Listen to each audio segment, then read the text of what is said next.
Elton, ti e mundsove takimin e Parashivi Simakut me djalin e saj dhe bashkëshortin. Sa kohë kishte Parashivi Simaku pa e takuar djalin? Parashivi Simaku kishte plot 15 vite pa e takuar. 15 vjet pa e takuar. Të birin. Dhe i biri erdhi të takonte vec bashku me babain. Kishin ciklet? I biri ishte i friksuar. I Madje friksuar kur ka ardhur me mask, fytyrën e kishte të mbuluar, për arsye sepse familja e tij, i ati, kishte marrë kërcënime me jetë nga shqiptarët. Për arsye të gjendjes Parashivi Simakut. Që marrë kërcënime me jetë. Me jetë. Dhe pastaj momentin e parë, si ishte takimi?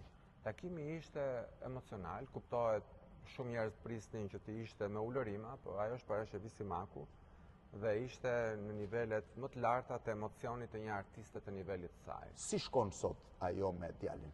Ata komunikojnë, është një marrëdhënie që po rinis, mund të them që është në hapat e para, sikur ka një bebe që po i mëson gjuhën shqipe për herë të parë.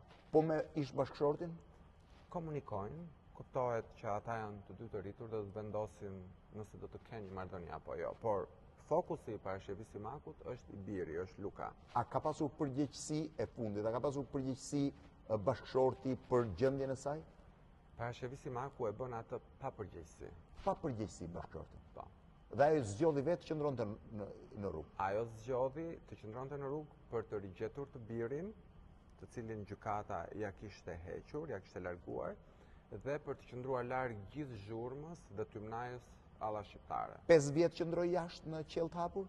Kam përshtypjen që ka jetuar më shumë, nga 6 e gjysmë, diçka e tillë. Faleminderit. Faleminderit juve.